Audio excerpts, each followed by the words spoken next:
Hi there everybody, I'm David, and I've been a massive fan of the Trails series ever since I first got the Gagharv trilogy back on the PSP. Yeah, remember these?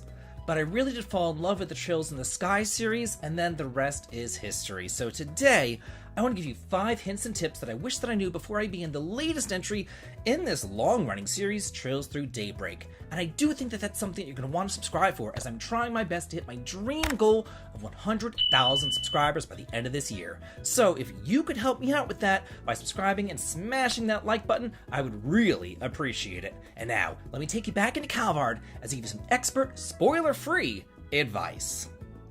Number 1, you can start here.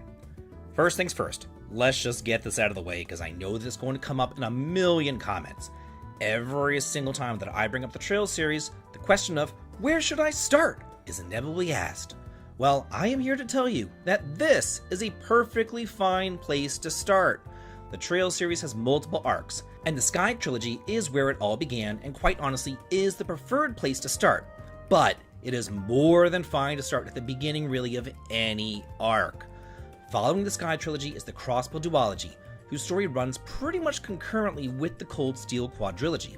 Following those games and honestly kind of wrapping them all up is Trails into Reverie, which acts as kind of like a fan service type of game, letting you play with all of the great characters from previous arcs.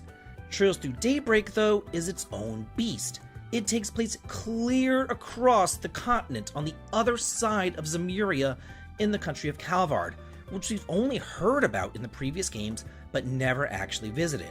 So here, you get to start fresh and learn about Calvard along with brand new characters.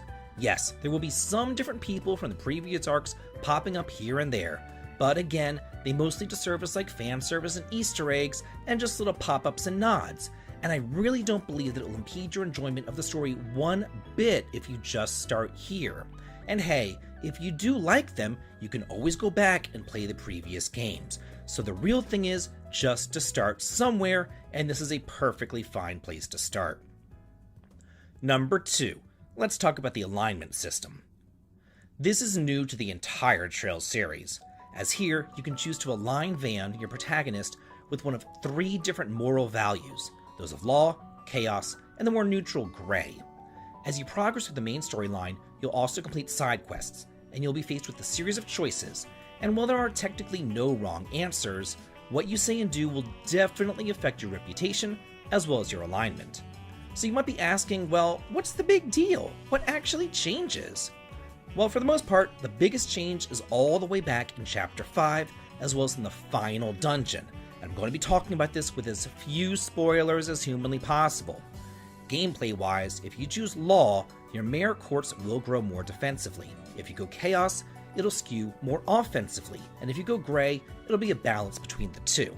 There are 3 different alignments, so there of course are 3 different optional bosses that can unlock in that final dungeon. They'll only unlock if you have a level 5 alignment for Law, Chaos, or Gray. So what you're really trying to do here is just max out your alignment for all 3 of the different parameters in order to see as many different cutscenes as possible and unlock all the optional bosses, as well as have as many choices as possible for Chapter 5 as well. Number 3, let's talk about the court system. I am sure many of you out there are used to the relatively simple and straightforward way that courts worked in Crossbell and Cold Steel. But here in Daybreak, we kind of have like a mixture of Cold Steel's Master Courts along with Sky's line system. And because of that, there was quite a bit going on, so I want to explain it to you as best that I can.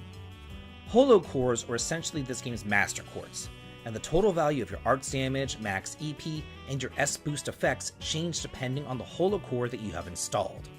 Also, each Holo Core will grant you the majority of your spells. If you'd like to have more spells though, you can unlock different slots and install art drivers. Art drivers are essentially just supplemental spells that you can equip on each character. You can almost think about it like buying spells back in Final Fantasy I, but once you buy it, that spell is yours forever, but again, you can only equip 2 on your Holo Core. In addition to that, there are some S-boosts, and those activates once you boost in battle by hitting the L1 button. You can S-boost up to 3 different times, and whenever you do, it'll increase the activation chances of your shard skills, and the 3rd time that you boost it, those activation chances will be 100% and the shard skills will be guaranteed to trigger. But what are shard skills? Let's talk about that now with number 4, digging deeper into the shard skills. Remember how I briefly said in number 3 I talked about the Sky's line system? Well, that here comes into play with the shard skills. While in the Sky trilogy your lines would teach you spells, here the lines teach you shard skills. Essentially, these are extra bonus damage that you can inflict with your normal hits. You'll be able to inflict things like burn, freeze, poison, stun, or impede based upon which shard skills you have. So I do want to go in depth into this because your quartz can be placed on 4 different separate lines. There's the weapon, shield, drive, or extra lines. And while most quartz can be placed in any line, some quartz can only be placed on very specific lines. Now, the quartz on each line only contributes its value to that line. For example, if you have a fire-based quartz on a weapon, as well as extra, they both don't contribute and double your fire output, they each just count as 1. However, if you place a quartz into an elementally locked slot, its value is going to be doubled, and your various shard skills will unlock based upon the total number of quartz placed in each line. For example, the quartz HP 1 has a water value of 2, and placing that in your weapon line will unlock Aqua Impact, which has a chance of dealing 20% of your base damage as water damage. However, if you instead place that same quartz onto your shield line, it'll unlock Aqua Resist, which is a chance to resist the freeze status. You can also then include it on your drive line, which unlocks Aqua Boost, which gives you a chance of dealing 50% of your base damage whenever using offensive water magic. And finally, if you took that and you put it into a locked water-only slot, it'd be worth 4 different water points. Then, in the extra line, that would give you the Energy Starter Shard skill, which gives you a chance of HP regeneration. As you can see, there is a lot going on here, and there are literally hundreds of different shard skills out there that you can learn. So it really does behoove you to play around in the menu for quite a bit of time and optimize your characters to the best of their abilities while learning about these shard skills. And number 5, do everything. Trails is not a series to rush through. Many NPCs will have multiple things to say, so be sure to talk to them on different days and at different times, because sometimes they'll even give you gifts, like newspapers, books, items, or recipes. However, if you do miss something, you can always hop on over to Stanley Factory, because sometimes over at the Curios, you can buy items that you previously missed. And it'll also have bargains, which are normally really not a bargain. They're expensive items, but they're really rare and they're really worth it. But mainly, whenever I say to do everything, I'm talking about all the quests. Doing every single quest possible has 4 main purposes. First up, you're going to get to fully experience everything that the game has to offer and really immerse yourself in the story and the world of Calvard. The next 3 main purposes really have to do with the optimizing the gameplay experience. Firstly, at the end of every single chapter, you're going to be graded on how well you performed and how many SP you gained.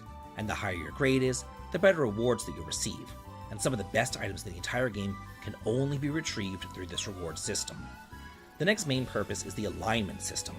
As I previously stated, you're going to want to align Van to either Law, Chaos, or Gray in order to impact Chapter 5, and you can really only do this through the quest system. So the more quests that you complete, the further locked into your alignment you will be, and the more further you can get with the other alignments as well to hopefully max out all 3 of them. And finally, let's not forget the connection system, which is similar to the bonding system of the previous games. But here, it actually matters, because the more bonding events that you complete with your party members, the more powerful that they'll become. For instance, if you complete the bonding events with Agnes or Fairy, they'll gain extra stats.